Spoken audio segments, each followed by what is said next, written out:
She slipped him a receipt that wasn't a bill, it was a warning that would get her killed if he read it too late. His fiancée laughed beside him, completely relaxed, because she thought the hit was already guaranteed. What she didn't know was that the waitress had already seen everything. If this story pulled you in, make sure to hit that subscribe button so you never miss what's coming next. I've got another unforgettable story dropping tomorrow. And while you're here, jump into the comments and tell me where you're watching from. I love seeing our community from all around the world. All right, let's get back into it. Claire Genet was standing inches from a man everyone feared, while the woman beside him was setting up his death. The folded receipt sat next to his water glass like it belonged there. Just another piece of paper on white linen. Except this one had 7 words that could get her killed. Your fiancé sold you out. They're waiting outside. Any dessert for you this evening? Her voice came out steady, professional, like she wasn't betraying every instinct that told her to stay invisible, stay small, stay out of other people's wars. Romeo Leroy didn't look up from the leather-bound menu. His tattooed fingers, the kind of ink that told stories Claire would never be allowed to hear, traced down the wine list with the same careful attention he'd given everything since he sat down. Dark hair slicked back perfectly, sharp jawline shadowed with stubble. The kind of face that belonged in films, not restaurants where real danger wore tailored suits. Beside him, Elisa Chabot smiled at her phone, her emerald green dress catching the low amber light like liquid silk. She laughed at something on her screen, the sound bright and careless, floating over the quiet murmur of wealth that filled Côte Lumière on a Friday night. Behind them, the city spread out through floor-to-ceiling glass walls. The financial district glittered like scattered diamonds against black velvet. Every table in this place cost more than Claire's monthly rent. Every person here belonged to a world where she was decoration present, useful, and utterly forgettable. She should have stayed forgettable. The chocolate soufflé, Elisa said without looking up, her dark waves falling over one shoulder as she typed. And 2 espressos, Claire nodded, her hands clasped professionally in front of her black vest. Of course, I'll have that right out. She turned to leave, pulse hammering in her throat. Wait. Romeo's voice stopped her cold, deep, quiet, the kind of voice that didn't need volume to command attention. Claire turned back, heart stuttering. He was looking at her now, really looking with eyes that seemed to calculate 1,000 variables in the space of a breath. Dark eyes. Unreadable. His gaze dropped to the folded receipt beside his glass. Time stretched like pulled glass. Then his fingers moved, casual, deliberate. He picked up the note as if it were nothing more than a bill, unfolded it beneath the table's edge where Elisa couldn't see, and read. Claire watched his expression for any crack, any tell. Nothing changed. But his fingers went still against the paper, completely, unnaturally still. When he looked up again, his face remained a perfect mask of calm. The soufflé sounds excellent, he said evenly. Thank you. Claire's throat tightened. She managed a professional smile and walked away on legs that felt like they might buckle. Behind her, Elisa laughed again at something on her phone, completely oblivious. 12 minutes earlier, Claire had been in the service hallway near the loading dock, stealing 30 seconds of air between the dinner rush and dessert service. Her feet ached in the required black heels. Her lower back was one sharp twist away from spasm. She was counting down the minutes until close when she saw Elisa Chabot slip outside through the staff exit, the fiancé. The woman in the green dress who'd spent the entire evening smiling at her phone instead of the man across from her. Guests didn't use service doors, especially not women in $1,000 dresses and jewelry that probably cost more than Claire's car. Claire should have ignored it. Should have gone back inside, refilled water glasses, smiled at people who didn't see her, but something felt wrong, so she followed. The alley behind Côte Lumière wasn't the kind of place someone like Elisa belonged. Narrow, dim. The kind of shadows that swallowed sound and spat out trouble. Elisa stood near a black sedan with tinted windows, phone pressed to her ear, her back to the restaurant. Claire stayed in the doorway, half hidden by the dumpster enclosure, and told herself she'd leave in 5 seconds. Then she heard Elisa's voice. He's inside. Pause. Her tone dropped, smooth and certain. Table 12. By the glass wall. You'll see him the second he stands. Claire's pulse spiked.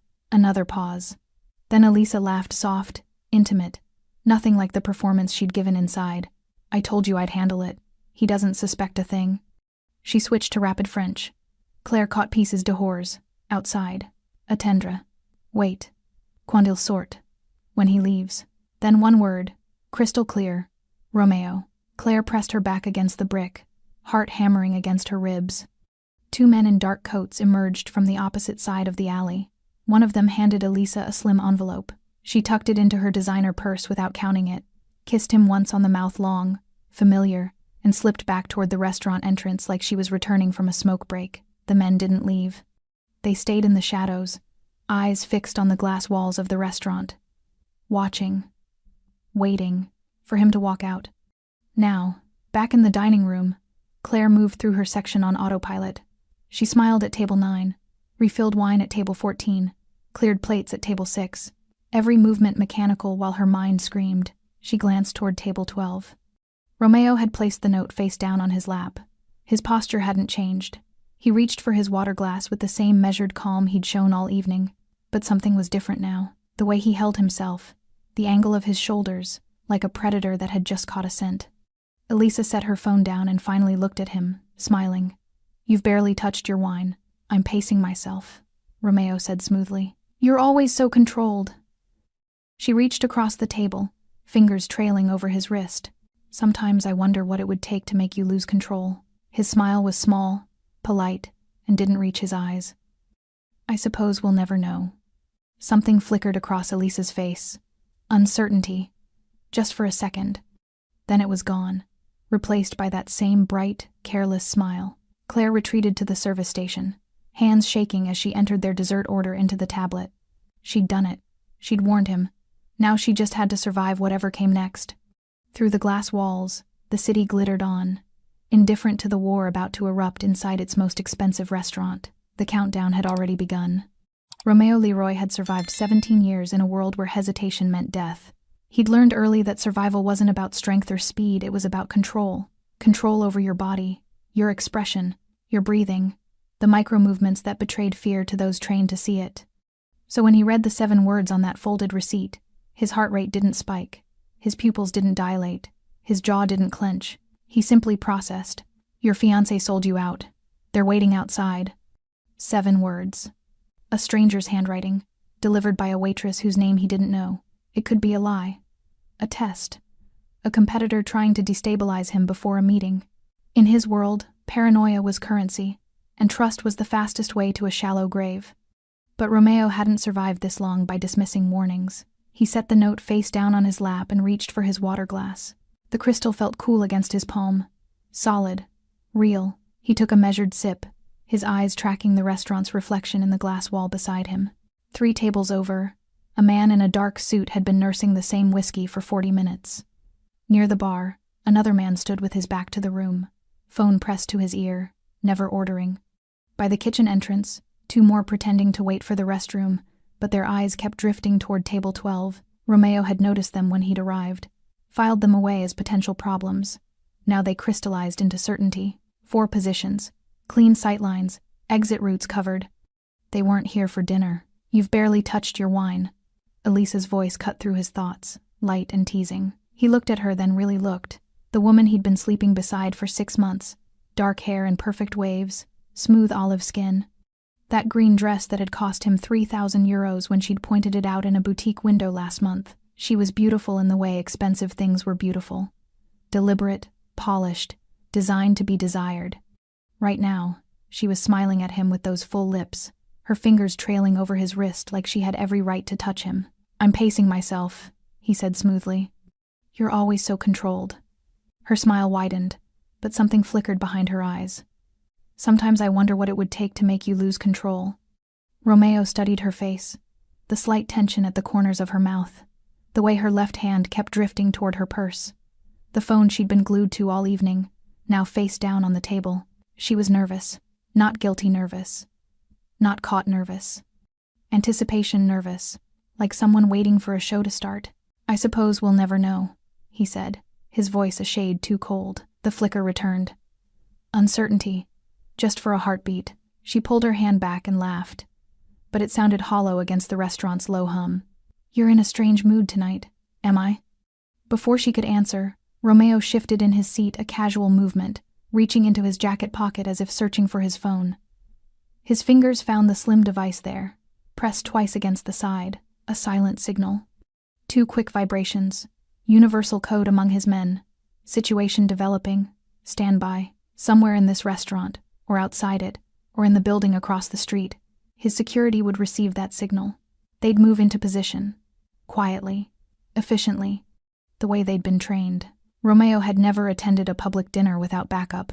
Not once in 17 years. The question wasn't whether his men were here. The question was whether Elisa knew that. He set his phone on the table, screen dark. I'm going to the restroom. It was a test. Elisa's eyes widened slightly. Now? Our dessert will be here any minute. It won't take long. He stood, buttoning his suit jacket with practiced ease. Around them, the restaurant continued its expensive symphony. Crystal against crystal. Soft laughter. The sommelier describing a vintage to table 7. But Romeo felt the shift. The man by the bar straightened slightly. One of the men near the kitchen entrance turned, tracking Romeo's movement. The man at table 3 set down his whiskey, hand sliding inside his jacket. Elisa's smile was frozen now, her fingers white-knuckled around her wine glass. Romeo, I'll be right back, Sherry. The endearment was glass-sharp. He walked toward the restrooms with the same measured calm he brought to everything. Past table 11, past the sommelier's station, past the man who'd been pretending to wait by the kitchen entrance and was now speaking rapid French into a phone. Romeo caught 2 words. Il bouge. He's moving. 3 meters from the restroom door. Romeo stopped. He turned to face the dining room, hands relaxed at his sides, and smiled. It was the smile of a man who'd just realized he was holding all the cards. Then the lights flickered. Just once, barely noticeable to most diners. But Romeo saw what it meant. The man by the bar stiffened. The 2 near the kitchen exchanged glances. At table 3, the suited man's hand emerged from his jacket empty, but tense. They'd felt it too. That subtle shift in the room's energy. The sense that something had changed in the mathematics of violence. Romeo walked back to his table. Elisa watched him approach, confusion cracking through her practiced composure. I thought you were... Changed my mind. He sat down, smoothing his napkin across his lap. The folded receipt was still there, pressed against his thigh. You know how I am. Controlled. Her laugh was brittle. Yes, you are. The waitress, the one who'd slipped him the note, appeared with their desserts. Her hands were steady now, but Romeo could see the fear underneath, the way her eyes darted toward the exits, the slight tremor in her breathing. She'd risked something by warning him. He needed to know why. As she set the chocolate soufflé in front of Elisa, Romeo caught her gaze, held it for just a second, long enough to communicate something he hoped she'd understand. I know, and I'm ready. She gave the smallest nod and retreated. Elisa picked up her fork, but she wasn't looking at the dessert. She was looking at Romeo, and for the first time all evening, the mask had slipped completely. You know, she whispered. Romeo lifted his espresso cup, the porcelain warm against his fingers. I always know, Elisa. The lights flickered again, and this time, they didn't come back on. The restaurant plunged into darkness. For 3 seconds, Côte Lumière existed in absolute black. No emergency lights, no phone screens glowing. Just the distant glitter of the city through glass walls and the sudden, sharp intake of breath from 60 wealthy diners who'd never experienced a moment they couldn't control. Then the emergency lighting kicked in dim, red-tinged, casting everyone in the color of arterial blood. Claire hit the floor. Not by choice. A hand had grabbed her vest and yanked her down behind the service station as the darkness fell. She landed hard on her knees, pain shooting up her thighs, her shoulder slamming against the wood cabinet. Stay down. The voice belonged to André, the head sommelier, a rail-thin man in his 50s who'd never spoken more than 3 words to her in 8 months. Now his hand was iron on her shoulder, his body positioned between her and the dining room like a human shield. What's happening? Claire's voice came out strangled. Something very expensive, André said quietly. Around them, chaos erupted in slow motion. A woman screamed high-pitched, genuine terror. Chairs scraped, glass shattered. Someone shouted in Russian. Another voice yelled for everyone to stay calm, which only amplified the panic. Through the red-lit gloom, Claire saw movement at table 12. Romeo hadn't moved. He sat exactly as he had when the lights died, espresso cup still raised halfway to his lips, his expression carved from stone. Elisa had pushed back from the table, her chair tipped at an angle, her face a mask of confusion and something else. Fear. Real fear. The man from the bar was moving now, hand inside his jacket, pushing through panicked diners toward the exit. One of the men near the kitchen had produced a phone, its screen dark, speaking urgently into it like he was trying to reach someone who wasn't answering. The third man, the one from table 3, was reaching for something in his coat when he froze mid-movement. Someone had put a gun to the base of his skull. The someone was a woman in a server's uniform identical to Claire's. Except Claire had never seen her before. "Hands on the table," the woman said pleasantly, in French. Slowly, the man complied, his face draining of color in the emergency lighting. All around the restaurant, Claire began to see them. People who'd been invisible minutes ago, now moving with lethal precision. A busboy who wasn't a busboy blocked the main entrance, hands loose at his sides in a stance that promised violence. A woman in an evening gown had produced a compact pistol from her purse and was calmly directing diners away from the windows. Near the kitchen, a man in chef's whites had somehow materialized a tactical baton. They'd been here the whole time, hidden in plain sight, watching, waiting. Romeo's people. Mon Dieu, André breathed beside her. He really did come prepared. At table 12, Romeo finally moved. He set down his espresso cup with a soft click, pulled his napkin from his lap, and folded it precisely on the table. Then he stood, buttoning his suit jacket like he was preparing to leave after a pleasant meal. He looked directly at Elisa. "You should have asked for more money," he said quietly. "If you're going to sell someone out, at least make it worth the risk." Elisa's face crumpled. "Romeo, I don't." The single word carried enough weight to silence her. "We'll talk, but not here." Outside, through the glass walls, Claire saw it happen. The men in the alley, the ones who'd been waiting for Romeo to walk out, the ones who'd paid Elisa to set him up, were on the ground, surrounded, hands behind their heads. Dark figures moved around them like shadows given form, efficient and silent. It had taken less than 2 minutes. The ambush had been ambushed. A new voice cut through the restaurant's chaos, amplified and authoritative. "Ladies and gentlemen, please remain calm. This is a private security matter. You are not in danger. Please stay seated and follow the instructions of our personnel." The voice came from a man who'd just entered through the kitchen, tall, silver-haired, wearing a tailored suit that probably cost more than Claire's annual salary. He moved like someone accustomed to command, and the panic in the room began to crystallize into confused compliance. Romeo walked past Claire's hiding spot without looking at her, heading toward a private door behind the sommelier's station. The silver-haired man fell into step beside him. "Clean?" Romeo asked. 4 inside, 6 outside, all contained, no shots fired. "Police?" 10 minutes out. We'll be gone in 5. Romeo nodded. Then he stopped, turned, and looked directly at Claire. She was still on the floor, André's hand still on her shoulder, her vest twisted and her knees screaming. She must have looked like exactly what she was, a terrified waitress who'd stumbled into something she couldn't begin to understand. But Romeo's eyes held something she hadn't expected, recognition. "Bring her," he said to the silver-haired man. "Sir, the waitress. Bring her. Now." Claire's stomach dropped.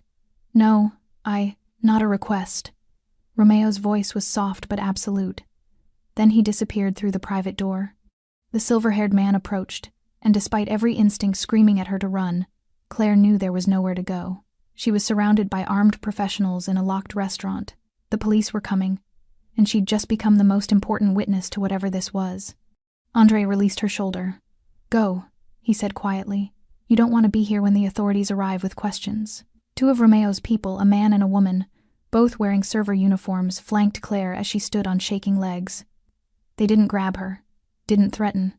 They simply guided her toward the private door with the polite insistence of people escorting a VIP. Behind her, the restaurant was a tableau of frozen chaos.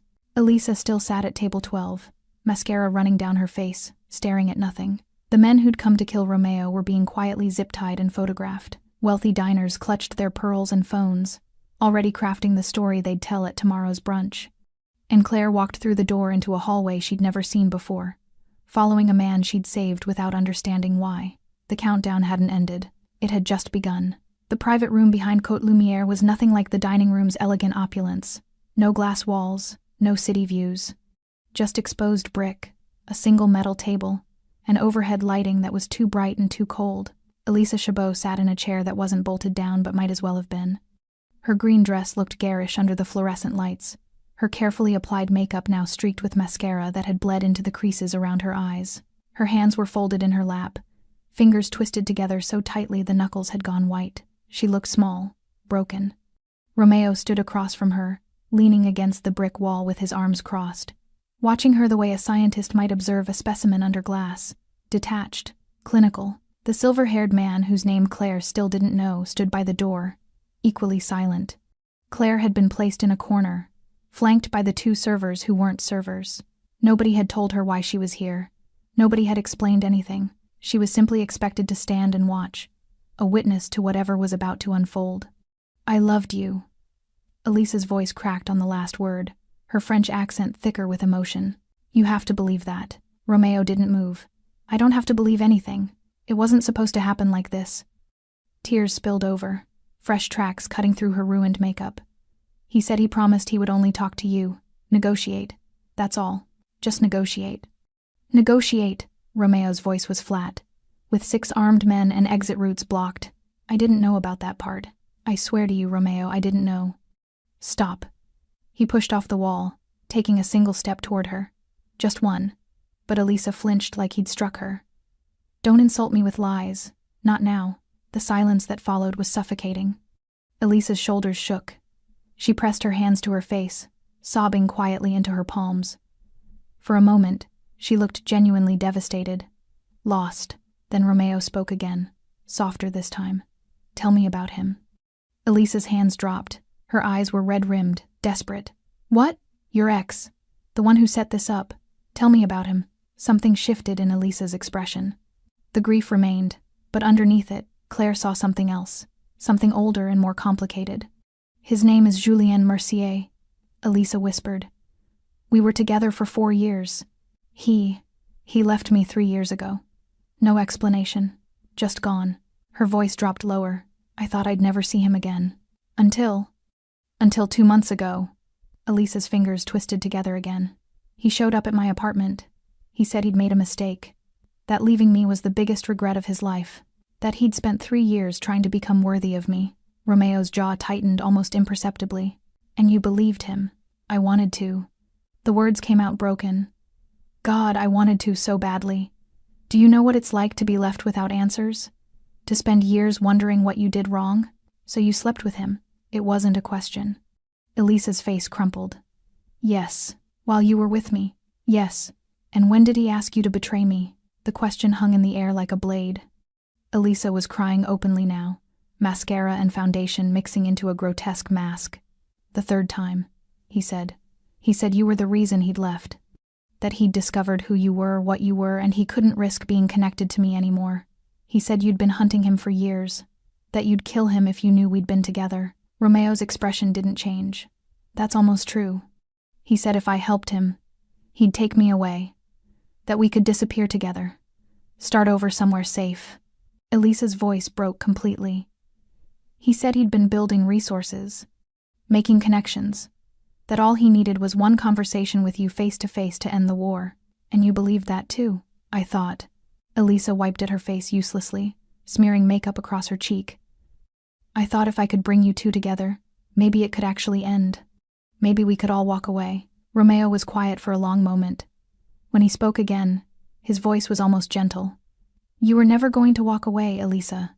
Neither of you were." "What do you mean?" "Julien Mercier has been trying to kill me for 6 years. Not negotiate, kill. He's failed 4 times. Romeo's eyes were dark, endless. "The only reason he came back to you was because he discovered you were sleeping beside me every night. You weren't his 2nd chance at love. You were his 5th chance at murder." The words landed like bullets. Elisa's face went slack. "No. He used you. Completely. The money he gave you was a down payment on your complicity. The sex was manipulation. The promises were lies." Romeo crouched down so he was at eye level with her. "And the moment I walked out of that restaurant tonight, you would have been a liability. Do you understand what happens to liabilities in his world?" Elisa was shaking her head slowly, denial and realization warring across her features. "He wouldn't. He already ordered it." Romeo nodded to the silver-haired man, who produced a phone and tapped the screen twice. Audio filled the small room a recording, crystal clear. Julian's voice. "Once Leroy's down, clean up the woman too. Make it look like she was caught in the crossfire." Another voice. "The fiancée. Julian. She's a witness. And she's stupid. We can't risk her talking." The recording ended. Elisa's breath came in short, sharp gasps. Her hands flew to her throat like she couldn't breathe. like the walls were closing in. No. No, no, no, no. He was going to kill you, Elisa. Romeo stood, straightening his suit jacket. The only reason you're still breathing is because a waitress decided to slip me a note. Elisa's eyes found Claire's across the room. The look was hollow, destroyed. Claire felt something twist in her chest. Not pity, exactly, but recognition. She'd just watched a woman realize she'd sold her life for a lie. Romeo walked to the door, then paused. You're free to go. Elisa looked up sharply. What? Leave. Tonight. Disappear. I don't care where. His voice was ice. But if I ever see you again, if you ever speak my name to anyone, there won't be a warning. Romeo. We're done, Elisa. He walked out without looking back. The silver-haired man gestured toward a second door. There's a car waiting downstairs. It'll take you wherever you want to go. Elisa sat frozen for a moment longer. Then she stood on trembling legs and walked toward her exit, a ghost in a green dress. She didn't look at Claire as she passed. And just like that, she was gone. Claire stood in the corner of the cold brick room, her uniform vest twisted from when she'd been pulled to the floor, her knees still aching from the impact. The door Elisa had disappeared through clicked shut with a finality that made Claire's stomach turn. She was alone now. Alone with Romeo Leroy and his people in a room she hadn't known existed, in a situation she couldn't begin to process. The silver-haired man glanced at Romeo. Sir, we need to move. Police will be inside the main restaurant in 3 minutes. Give me 2. Romeo turned to Claire for the first time since Elisa had left. You, come here. It wasn't a request. Claire's legs felt like water, but she forced herself to move. The 2 server guards stepped aside, letting her pass. She stopped 3 feet from Romeo, close enough to see the fine details of his neck tattoo, some kind of script in a language she didn't recognize, and far enough to run if running would do any good, which it wouldn't. Up close, Romeo Leroy was even more imposing than he'd been from across the dining room, taller than she'd realized, broader through the shoulders. His dark eyes tracked her with an intensity that made her feel dissected. What's your name? His voice was quieter now, without the cold edge he'd used on Elisa. Claire Genet. How long have you worked at Côte Lumière? 8 months. You followed Elisa outside. It wasn't a question. Why? Claire's throat was dry. She went through the staff exit. Guests don't do that. It felt wrong. So you followed her into an alley. Romeo tilted his head slightly. That was dangerous. I know. Do you? He took a step closer. You overheard a murder plot. You saw her take payment. You heard them confirm I was the target. And then you came back inside and warned me.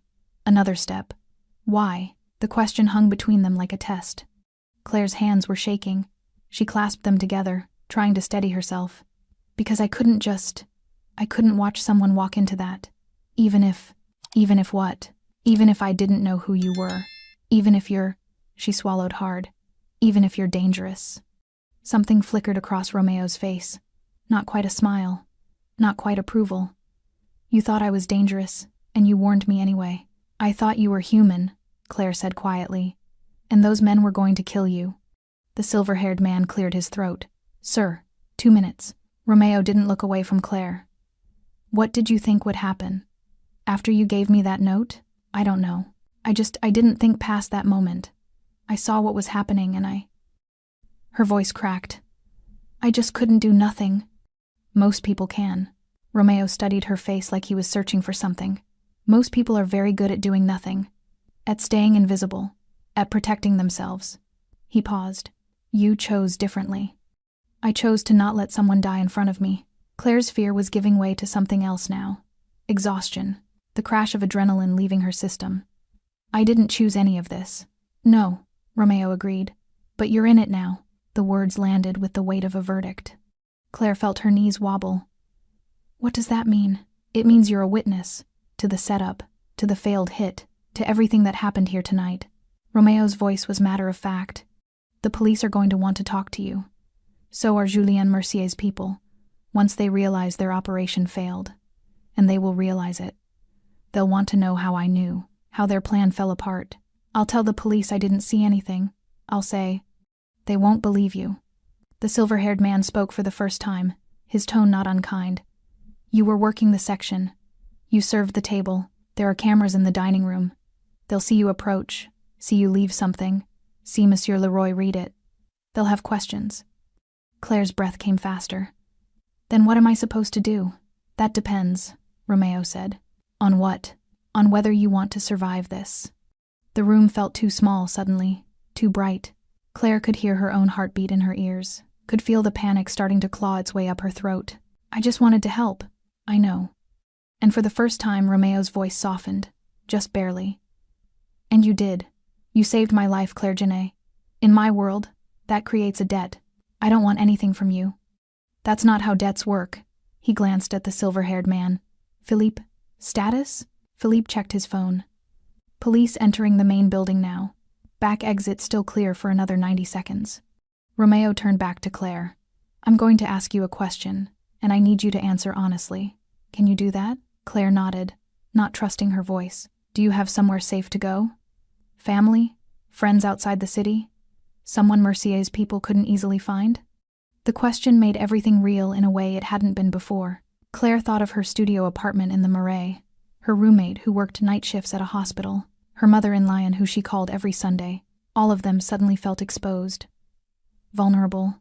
My mother, she whispered. But I can't bring this to her. Then you have two choices. Romeo's eyes were dark and serious. 1. You stay here, talk to the police, tell them everything you know, and hope Mercier's people don't decide you're worth silencing. It's possible. They might be too busy dealing with their own losses to bother with you. And the second choice? You come with us. Now. We get you somewhere safe until this settles. Then you decide what comes next. Claire stared at him. You want me to just leave? With you? I want you to survive. Romeo pulled a card from his jacket pocket and held it out. This has a number. A secure line. If you choose to stay, if you talk to the police, and if anything happens, anything that makes you feel unsafe, you call it. Someone will come. Claire took the card with trembling fingers. It was matte black, no name, just a phone number embossed in silver. 30 seconds, Philippe said. Romeo was already moving toward a third door Claire hadn't noticed, almost invisible in the brick wall.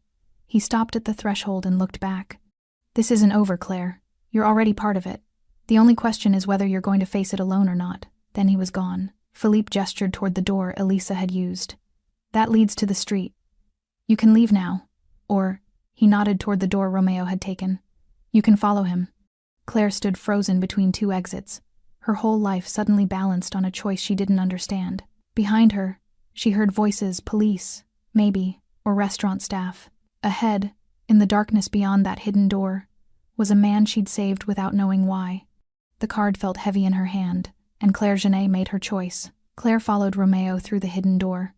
The decision happened in her body before her mind could catch up, her feet moving forward, carrying her away from the police voices and fluorescent lights, into a narrow corridor that smelled of concrete and old water pipes. The door clicked shut behind her with a sound like a coffin closing. Philippe appeared at her elbow, his presence somehow both protective and confining. Stay close. Watch your step.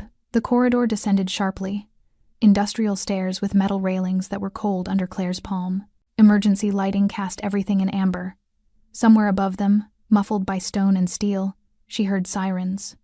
They emerged into an underground parking garage Claire had never known existed. The air was cooler here, tasting of exhaust and damp earth. A black Mercedes waited with its engine running, rear door open. Romeo was already inside. Philippe gestured for Claire to enter. She hesitated at the threshold, suddenly aware of what this moment meant. Once she got in that car, she couldn't pretend this was just a bizarre night at work. She couldn't go home, crawl into bed, and wake up to her ordinary life. Claire. Romeo's voice came from the dark interior. I won't ask twice. She got in. The door closed with a heavy thunk. Philippe took the front passenger seat. The driver, a woman with short gray hair and the posture of someone military-trained, pulled out smoothly, navigating the garage's exit ramp without urgency. Nothing about their departure suggested flight, just people leaving after dinner. The car's interior was warm, leather seats butter-soft, classical music playing at barely audible volume. Romeo sat with one arm stretched along the back seat, his posture relaxed in a way that seemed impossible given what had just happened. Claire pressed herself against the opposite door, her uniform vest suddenly feeling too tight. They drove in silence for 3 blocks. Then Romeo spoke. You didn't answer my question earlier. Why did you really warn me?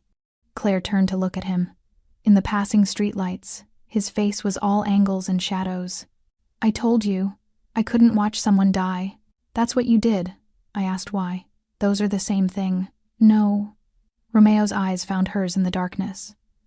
"What you did was an action. Why you did it is something else. Some people freeze, some people run. Some people convince themselves it's not their problem." He tilted his head. "You walked directly into danger to save a stranger. That's not normal, Claire. That's a choice that reveals something."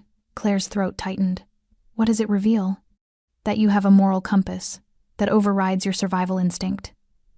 In my world, that makes you either very brave or very stupid." He paused. "I haven't decided which yet. Maybe both," Claire said quietly.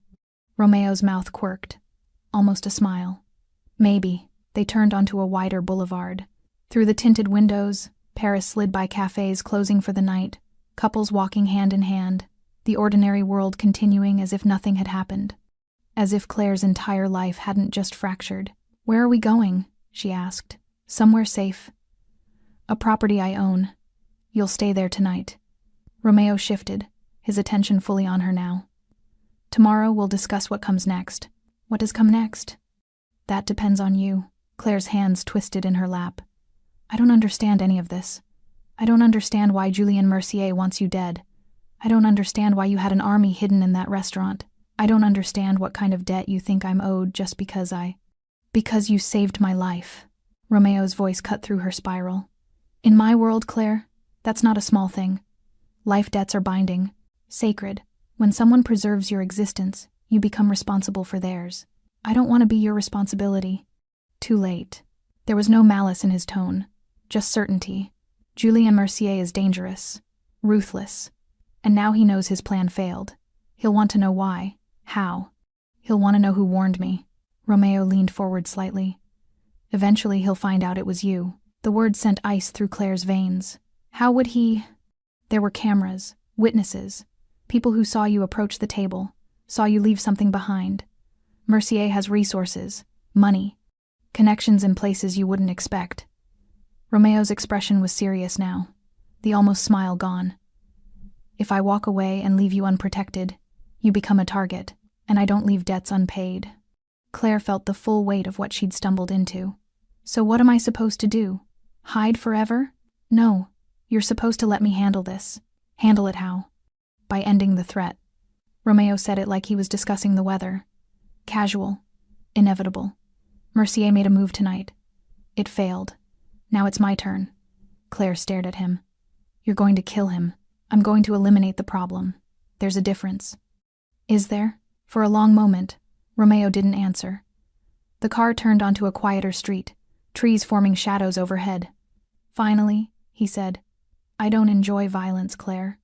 But I live in a world where showing mercy is often mistaken for weakness. And weakness gets you killed."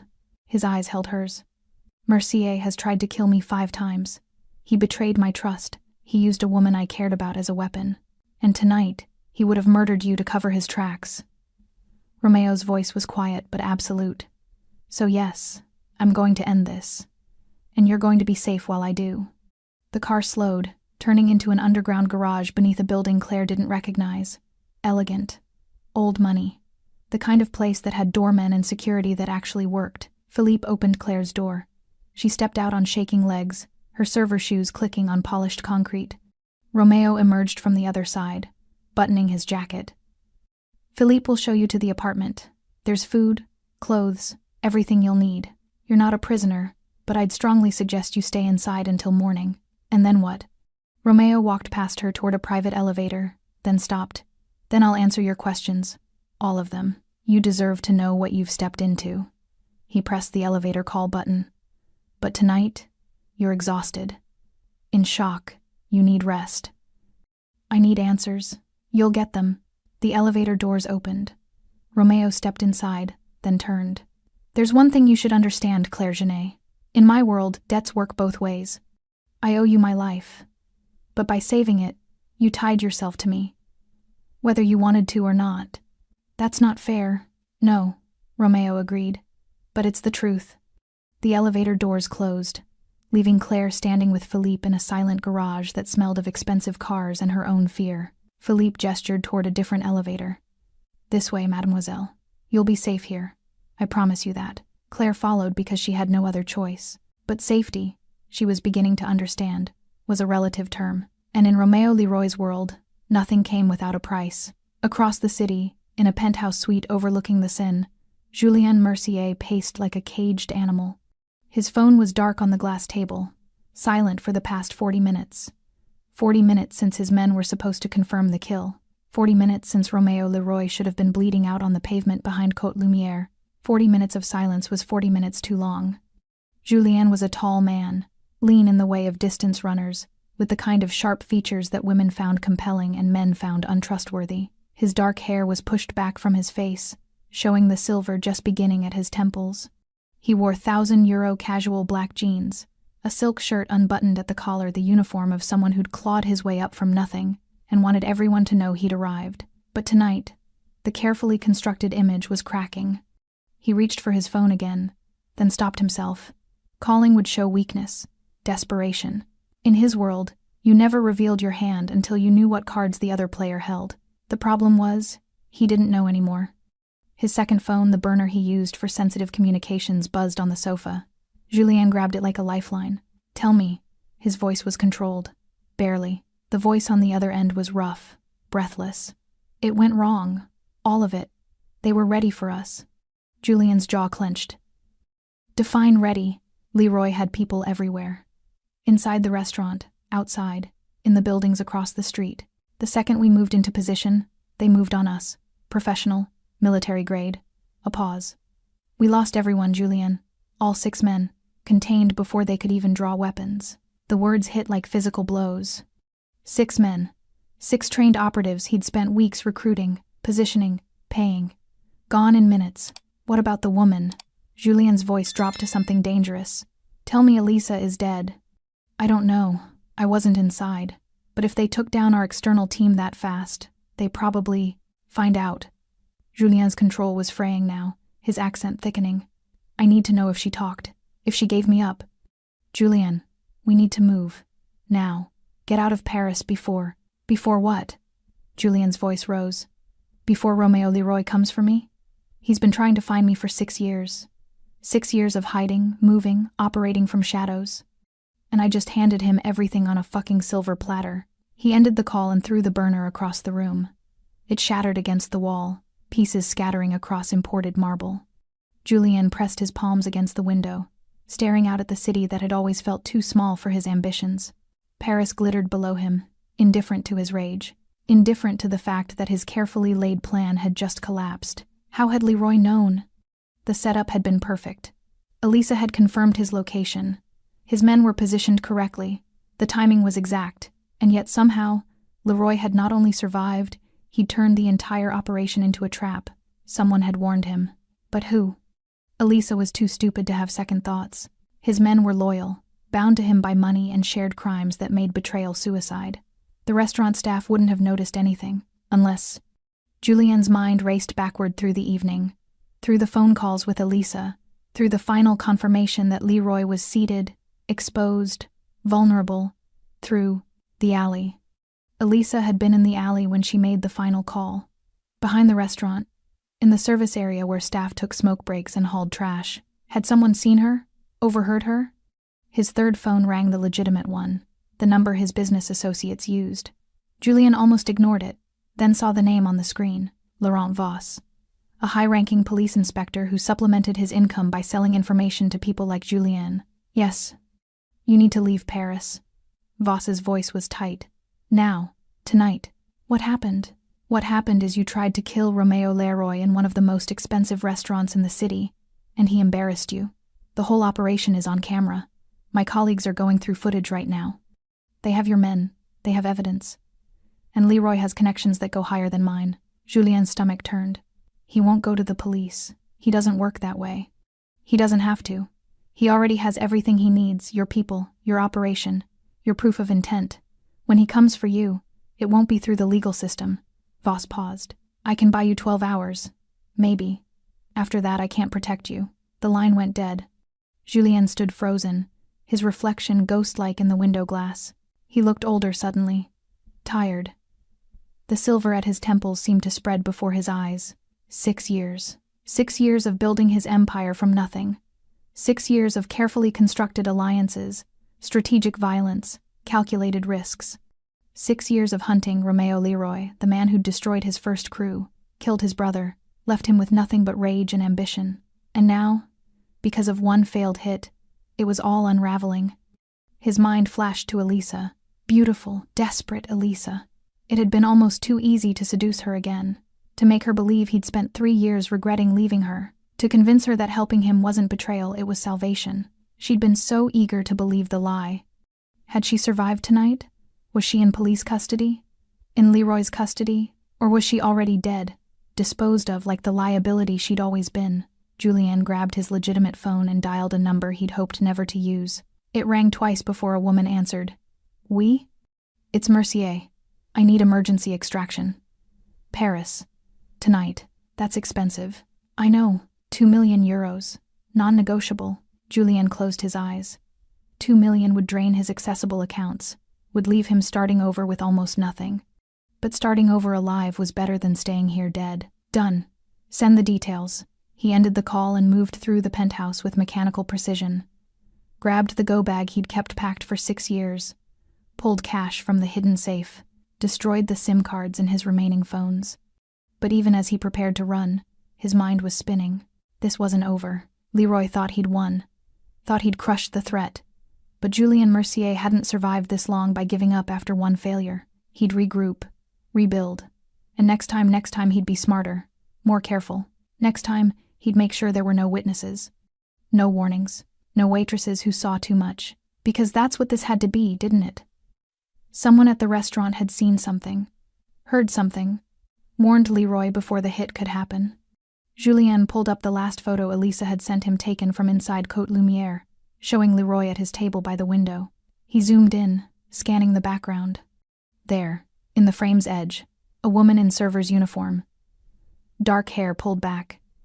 Young, unremarkable, standing at the service station, looking toward Elisa's table. Julien's blood went cold. He took a screenshot, sent it to his one remaining operative, a woman named Céline who specialized in research, not violence. His message was simple. Find out who she is. The response came back in 3 minutes. Claire Genet, age 26, waitress at Côte Lumière, for 8 months. Lives in the Marais. No criminal record, no obvious connections to Leroy. Julien stared at the name. Claire Genet. A nobody. A waitress. Someone who should have been invisible. Someone who'd just destroyed everything he'd built. He saved her information to his encrypted drive, then deleted the messages. But her face was burned into his memory now. Claire Genet had cost him his revenge, his money, his men, his position, and when he came back, when he rebuilt, she'd be the first debt he collected. Julien Mercier grabbed his bag and walked out of the penthouse without looking back, but he carried her name with him into the darkness, and in his world, names were targets. The apartment Romeo had taken Claire to was nothing like her cramped studio in the Marais. Floor-to-ceiling windows overlooked a private courtyard garden. Hardwood floors that probably cost more than her car. Furniture that looked like it belonged in a museum. Everything was cream and gold and perfectly, intimidatingly clean. Claire stood in the center of the living room, still wearing her rumpled server's uniform, and felt like a stain on expensive fabric. Philippe had left her with instructions. Shower, eat, rest. He'd pointed out the bedroom, the kitchen stocked with food she'd never be able to afford, the closet, with clothes in exactly her size, which should have been comforting but instead felt invasive. How did they know her size? How long had Romeo been planning for contingencies like this? Claire walked to the window, pressing her forehead against the cool glass. Below, the courtyard was empty, lit by antique street lamps that cast everything in amber. It was beautiful, serene, and she felt like she was drowning. Her phone buzzed in her pocket the first time since she'd left the restaurant. She pulled it out with shaking hands. 17 missed calls, 32 texts. Her roommate. Where are you? Police came by asking about you. Her manager at Côte Lumière. Claire, call me immediately. This is serious. Her mother. Chérie, I saw the news about the restaurant. Please tell me you're okay. And one number she didn't recognize. We know who you are, Claire Genet. We know what you did. The phone slipped from her fingers. clattering against the hardwood. Claire backed away from it like it was a snake, her breath coming fast and shallow. Someone knew. Someone had already found her name, her connections, her life. She grabbed the phone and pulled up the black card Romeo had given her. Her fingers trembled as she dialed the number. It rang once. Claire. Romeo's voice was calm, like he'd been expecting her call. What's wrong? Someone texted me. They know my name. They said they know what I did. Read me the number. She did, stumbling over the digits. Silence on the other end. Then, that's one of Mercier's people. He's already hunting you. The room tilted. Claire sat down hard on the cream sofa. How did he find me this fast? You were visible tonight. In the restaurant, near the table. Cameras would have caught you. Romeo's voice was matter of fact. Mercier's smart. He would have reviewed everything, looking for how his plan failed, and he would have found you. So what do I do? Nothing. You stay exactly where you are. Don't respond to that message. Don't call anyone back. Don't go online. A pause. And don't leave that apartment. For how long? Until I tell you it's safe.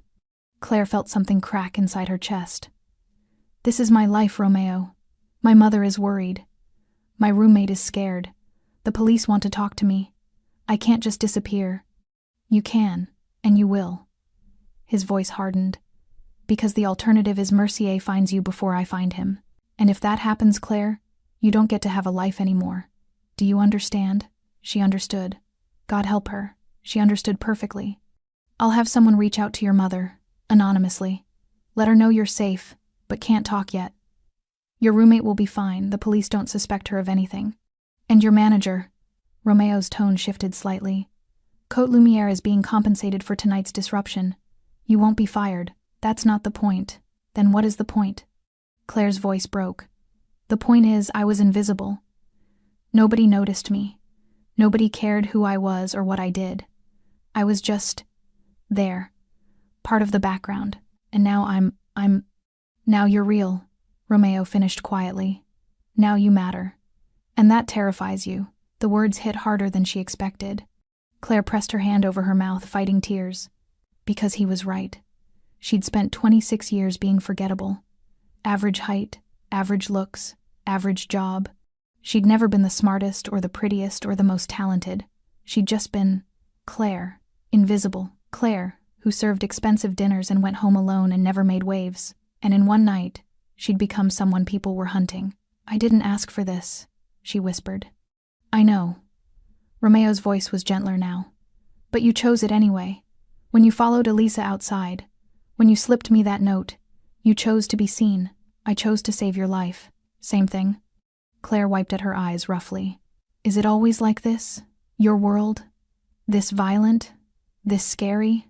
Yes, the honesty was almost worse than a lie would have been. How do you live like this? Claire asked. You learn to accept it. That violence isn't the exception, it's the baseline. That trust is earned in blood. That the people who want you dead are sometimes the ones sleeping beside you. He paused. And you learn that the only way to survive is to be smarter, faster, and more ruthless than everyone trying to kill you. I'm not any of those things. No, but I am. Romeo's voice was absolute. Which is why you're going to stay in that apartment. Stay safe. And let me handle Julien Mercier. Claire looked around the beautiful prison she'd walked into. And then what? After you handle him? Then you get to decide who you want to be. What does that mean? It means you have a choice, Claire. You can go back to being invisible, back to your apartment, your job, your ordinary life. I'll make sure you're protected, that no one ever connects you to tonight. You'll be safe. Or, Romeo was quiet for a long moment, or you accept that you're not invisible anymore, that you've seen too much, learned too much, to pretend you don't understand how the world really works, and you decide what you want to do with that knowledge. Claire's throat tightened. You're asking me to choose a life I don't understand. I'm asking you to acknowledge the life you've already chosen. By slipping me that note, you stepped across a line most people never even see. Now you're on the other side. The only question is whether you're going to spend the rest of your life running from it or learning to navigate it. That's not fair. Nothing about tonight has been fair. Romeo's voice was firm but not cruel. But it's real. And ignoring reality doesn't make it go away, it just makes you vulnerable to it. Claire stared at her reflection in the darkened window. She looked small, lost, nothing like someone who belonged in this world of violence and debts and impossible choices, but she also looked alive, more alive than she'd felt in years. "Get some rest," Romeo said. "Tomorrow we'll talk more. For tonight you're safe. I promise you that." "How can you promise that?" "Because anyone who wants to hurt you has to go through me first." "And Claire?" His voice dropped lower. "I don't lose." The line went dead. Claire sat in the silent apartment, her phone dark in her hand, and finally let herself cry. Not from fear, though fear was there. Not from anger, though anger was there too. But from the terrifying realization that Romeo was right. She wasn't invisible anymore. She'd never be invisible again. And somewhere deep inside, beneath the fear and confusion and exhaustion, a small part of her wondered if maybe, just maybe, she didn't want to be. Morning came to Paris in shades of pearl and gold. Claire woke in a bed that felt like sleeping on clouds, in a room that smelled faintly of lavender, to sunlight streaming through windows she'd forgotten to close. For 3 perfect seconds, she thought last night had been a nightmare. Then she saw her server's uniform crumpled on the chair, and reality crashed back. She showered in a bathroom with heated floors and water pressure that felt like a massage. Found clothes in the closet that fit perfectly, black jeans, a soft cashmere sweater, boots that were broken in but quality. Someone had thought of everything. It made her skin crawl. The kitchen was equally perfect. Fresh croissants in a warming drawer, coffee that ground itself at the touch of a button, orange juice that probably cost more per glass than she made in an hour. Claire ate standing at the counter, too nervous to sit, watching the courtyard below for threats she wouldn't recognize if she saw them. At precisely 9 o'clock, the apartment door opened. Claire spun, heart hammering, but it was Philippe. He carried a leather folder and the same calm competence he'd shown last night. "Mademoiselle Genet, I trust you slept well?" "Not really." "Understandable." He set the folder on the counter. "Monsieur Leroy will be here within the hour. He wanted me to brief you first on what's happened since last night." Claire's stomach tightened. "Mercier has left Paris.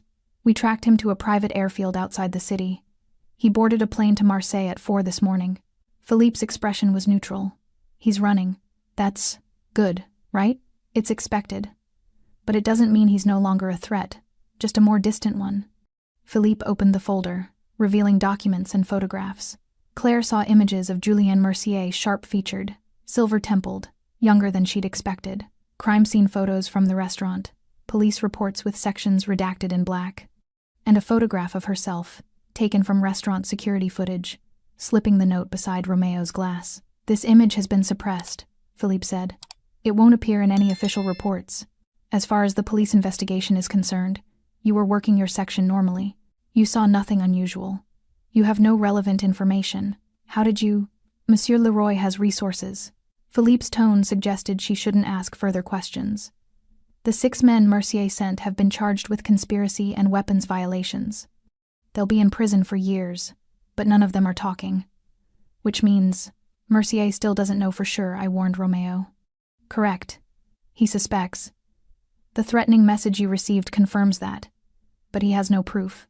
And without proof, you're not worth the risk of targeting openly." Philippe paused. "However, if you were to surface publicly, speak to press, testify in court, anything that confirms your involvement, that calculation changes." Claire felt the cage close tighter. "So I just hide? Forever?" "Not forever. Just until—" The apartment door opened again. Romeo entered like he owned the space, which he did. He'd changed since last night, dark jeans, a fitted black shirt, casual but somehow more intimidating than the suit. His tattoos were visible now, crawling up his neck and disappearing under his collar. He looked younger in daylight. Harder. "Philippe, give us the room." Philippe nodded and left without a word, taking the folder with him. Romeo walked to the kitchen, poured himself coffee with the ease of someone who'd done this 1,000 times. "You look better, more rested." "I look terrified." "That too." He leaned against the counter, studying her. "But alive, that's what matters." Claire crossed her arms. "Philippe says Mercier left Paris." "He did. So it's over." "No." Romeo's voice was flat. "It's just beginning." The words sent ice through her chest. "What does that mean?" "It means Julien Mercier spent 6 years building an organization designed to destroy me. Last night was just one move in a much longer game." Romeo sipped his coffee.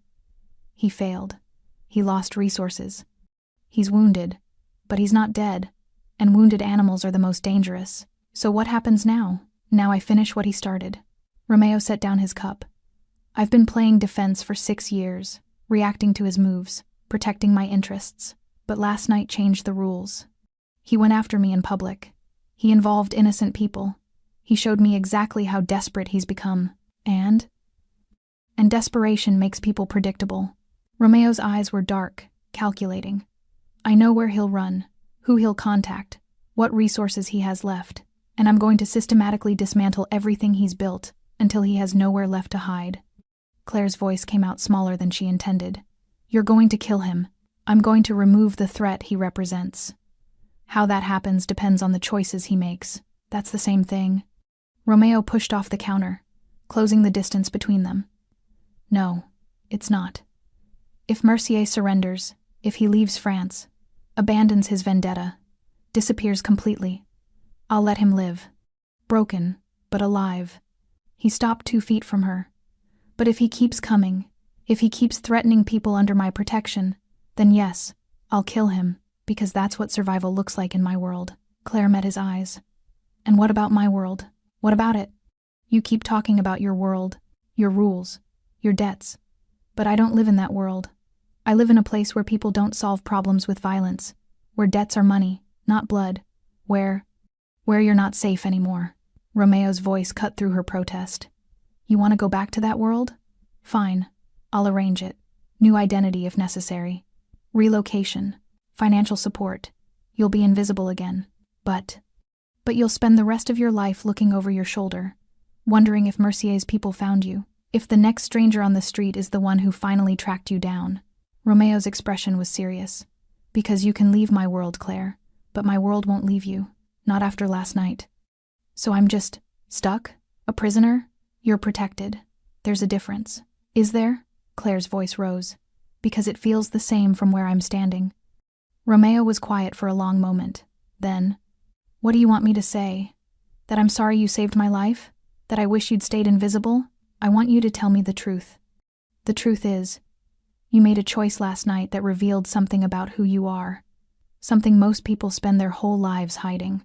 Romeo's voice softened. You saw injustice happening and you acted. You risked your safety for a stranger. That's not weakness, Claire. That's strength. Rare, dangerous strength. It doesn't feel strong. It feels stupid. Most courage does. In the moment. He stepped back, giving her space. I can't give you your old life back. That's gone. But I can give you something else. What? Purpose. Training. A chance to understand the world you've stepped into. To learn how to navigate it, instead of being victimized by it. Romeo's eyes held hers. Or I can give you money and distance and hope that's enough. The choice is yours. Claire stared at him. You want me to? What? Work for you? I want you to work with me. Learn from me. Become someone who doesn't have to hide.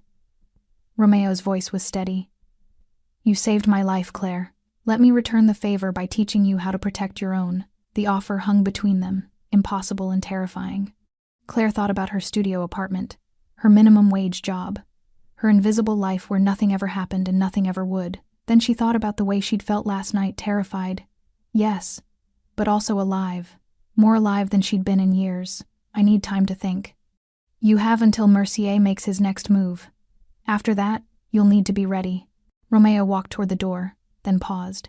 For what it's worth, I think you're stronger than you believe. You just haven't had a reason to find out yet. And if I'm not, then you'll learn, or you'll die. He said it without cruelty. Just fact. That's how my world works. The door closed behind him, leaving Claire alone with the most important decision of her life, and no idea which choice would save her. 3 days later, Claire stood in a private training facility beneath one of Romeo's legitimate businesses, a security consulting firm that operated 3 floors above their heads. The space was industrial. Concrete floors, fluorescent lighting, equipment that looked both expensive and intimidating. Punching bags hung from reinforced beams. Weapons lined one wall behind glass. Exercise mats covered half the floor. And Claire, still wearing the clothes someone else had chosen for her, felt completely out of place. Philippe stood beside a compact woman with silver-shot hair and the posture of someone who'd seen combat. This is Simone. She'll be handling your training. Simone looked Claire up and down with the clinical assessment of a surgeon examining a patient. You're smaller than I expected. Good. People underestimate small. Training for what? Claire's voice sounded thin in the large space. Survival. Simone began walking a slow circle around her. Situational awareness. Self-defense. Threat assessment. How to disappear in a crowd. How to spot surveillance. How to know when someone wants to kill you before they get close enough to try. Claire's stomach turned. This is insane. This is necessary. Romeo's voice came from the doorway. He entered with the same quiet confidence he brought everywhere, dressed for training in dark athletic wear that made him look even more dangerous. Mercier is still out there. His organization is wounded but operational, and you're still a target. You said he left Paris. He did, but he'll come back, or he'll send someone, and when that happens, you need to be ready. I can't fight. Claire's hands were shaking now. I can barely throw a punch. How am I supposed to? You're not supposed to fight. Simone's voice was firm but not unkind. You're supposed to survive long enough for help to arrive. Big difference. She demonstrated quick, efficient movements that looked more like dance than violence. How to break a grip. How to create distance. How to use everyday objects as weapons. Your advantage is surprise, Simone explained. Nobody expects the waitress to fight back. So when you do, you make it count. For 2 hours, Claire learned. Her body protested every movement. She fell more than she succeeded. But slowly, something began to shift. Not confidence. Not yet. But understanding. She was beginning to see the world the way Romeo saw it. As a chessboard where every person was a piece and every decision had consequences 3 moves ahead. When Simone finally called a break, Claire collapsed on a bench, sweating and sore and more exhausted than she'd been in her life. Romeo approached, handing her water. You're doing better than I expected. I'm terrible. You're learning. That's different. He sat beside her, close enough that she could smell his cologne, something expensive and subtle. Most people freeze when confronted with violence. You didn't. Even now, scared and sore, you're still here, still trying, because I don't have a choice. You always have a choice. Romeo's voice was quiet. You could have walked away 3 days ago. Gone to the police. Taken your chances with witness protection. But you didn't. Why didn't I? You tell me. Claire stared at her hands. They were red where she'd gripped the training equipment too hard. Because you were right. About everything. I can't go back to being invisible. Not after what I've seen. What I've learned. She looked up at him. And because I'm tired of being afraid. Something shifted in Romeo's expression. Not quite a smile, but close. That's the first honest thing you've said since you got here. So what happens now? Now you train. You learn. You become someone who doesn't need protection because you can protect yourself. Romeo stood, offering his hand to help her up. And when Mercier makes his move, and he will, you'll be ready. Claire took his hand. Let him pull her to her feet. His grip was strong, steady, certain. You really think I can do this? I think you already did. The hard part. Romeo's eyes held hers. You chose to be seen. Everything after that is just learning how to survive it.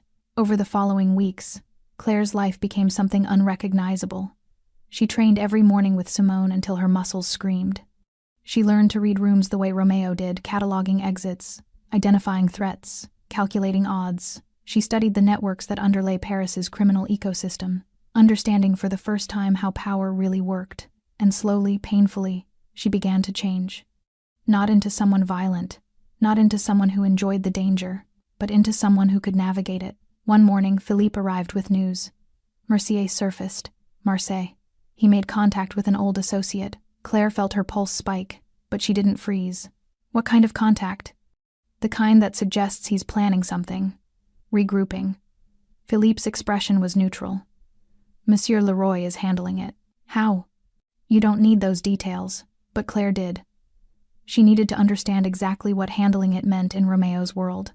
She found him in his office, a minimalist space of glass and steel overlooking the city. He was on the phone speaking rapid French, but he gestured for her to enter. When he finished the call, he turned to face her. You heard. I heard. What does handling it mean? It means Mercier's attempt to rebuild is being systematically dismantled. His financing is frozen. His contacts are disappearing. His safe houses are being exposed. Romeo's voice was matter of fact. In 3 days, he'll have nothing left but surrender or death. And if he surrenders? Then he lives, in exile, broken. Romeo studied her face. You disapprove. I don't know what I think anymore. Claire walked to the window, looking out at Paris spread below them. A month ago I served food. I smiled at customers. I went home alone. Now I'm learning how to identify surveillance and disable attackers, and I'm standing in the office of a man who's destroying someone's entire life. He tried to destroy mine first. I know. Claire pressed her forehead against the glass. I just wonder who I'm becoming. Romeo came to stand beside her. You're becoming someone who understands that morality isn't simple. That protecting the people you care about sometimes requires difficult choices. That survival isn't always clean. Is that supposed to be comforting? No, it's supposed to be true. They stood in silence for a moment, watching the city. Then Claire said quietly, Thank you. For what? For not letting me die. For teaching me to survive. She struggled for words. For seeing me when I needed to be seen. Romeo's expression softened. You saved my life, Claire. Everything after that is just me returning the favor. Is it? She turned to face him. Or is it something else? The question hung between them, heavy with implications neither was ready to name. Before Romeo could answer, his phone rang. He glanced at the screen and his expression hardened. It's done. Mercier surrendered. Claire felt something release in her chest. So it's over. For now. Romeo pocketed the phone. He's leaving France, Europe. We've arranged passage to South America with the understanding that if he ever returns, the deal is void. And you believe he'll honor that? I believe he wants to live more than he wants revenge. Romeo's voice was certain. And if I'm wrong, I'll handle it. Claire nodded slowly. What happens to me now? That's your choice. Romeo moved closer. You can go back. Resume your life. I'll make sure you're protected, even from a distance. Or you stay. Keep training. Keep learning. His eyes held hers. I could use someone with your instincts. Someone who sees what others miss. Someone who acts when action is required. You want me to work for you. I want you to work with me. As a partner. Not an employee. The offer was impossible. Insane. Everything Claire had been raised to believe she shouldn't want. But standing in that office, looking at the man who'd changed everything by simply surviving her warning, she realized something fundamental. She didn't want her old life back. She wanted this one. I'll stay, Claire said, but on one condition. Name it. You teach me everything. No secrets. No protection. I want to understand this world completely. Romeo smiled, the first genuine smile she'd seen from him. Deal. He offered his hand. Claire took it, sealing a partnership that had begun with a folded receipt and 7 words. Outside the window, Paris glittered in afternoon light, the same city she'd always known but would never see the same way again. She wasn't invisible anymore. She was Claire Genet, the woman who'd changed the board, saved a life, and found her own in the process. And that, she was beginning to understand, was exactly who she was meant to be. Thanks for staying with this story right till the final moment. You're the reason these stories come alive. If you're ready for another powerful journey, just tap the next video on your screen. And before you go, leave a quick comment and rate this story from 1 to 10. I'm excited to see your thoughts and connect with you down there.